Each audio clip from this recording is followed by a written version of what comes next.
নমস্কার, নিউজ 18 বাংলায় আপনাদের সকলকে স্বাগত। আপনাদের সঙ্গে রয়েছি আমি সোনিয়া। শুরুতেই নজর রাখতে হচ্ছে আসছে মা ভাসছে গাঁ। ৭৮-এর পর এত বড় বন্যা দেখল বাংলা। ডিভিসির ছাড়া জলে জল যন্ত্রণা, প্লাবন পরিস্থিতিতে খাবার ও পানীয় জলের যোগানে টান, গৃহবন্দী হাজার হাজার মানুষ, অনেকের ত্রাণ শিবিরে দিন গুজরান। বৃষ্টি কমলেও দুর্ভোগ চরমে। প্রশাসনের তরফে যুদ্ধকালীন তৎপরতায় চলছে কাজ। দুর্গম এলাকায় ত্রাণ ও পুনর্বাসনে সমস্যা।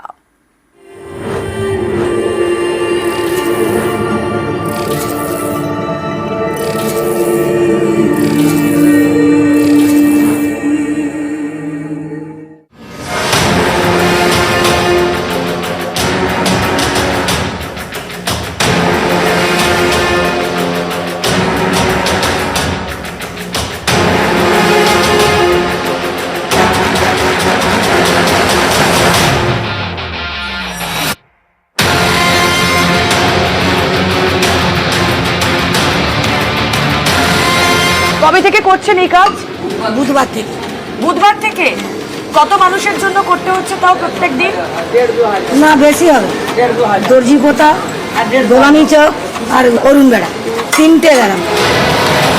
এখানে আমরা যখন দেখছি যে রান্নার জোগাড়ের কাজটা চলছে, অন্যদিকে রাস্তার ওপারে আমরা দেখতে পাচ্ছি পঞ্চায়েত অফিসের সামনেই সেখানে রান্না চলছে।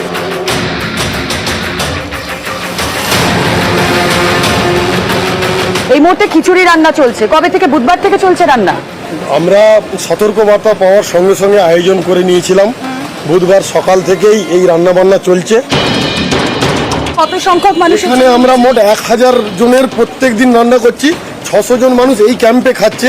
400 জনের খাবার আমাদেরকে দুটো গ্রামে পাঠাতে হয়। যারা এখানে খাচ্ছে ম্যাম, তারা প্রত্যেকেই আমার পরিবারের সদস্য এবং আমি তাদের পরিবারের সদস্য। এখানে বেবি ফুড থেকে শুরু করে, হরলিক্স থেকে শুরু করে আপনার প্রায় 2500-3000 হাজার প্যাকেট এখন পর্যন্ত বিস্কুট। জলমগ্ন অবস্থা, বিভিন্ন জায়গার যা ছবি দেখলাম, আপনারা পৌঁছচ্ছেন কি করে? এই মুহূর্তে আমরা যেখানটা দিয়ে জল নিয়ে খাবার নিয়ে যাচ্ছি, কাল পর্যন্ত সেখানে 1 বুক পর্যন্ত জল ছিল।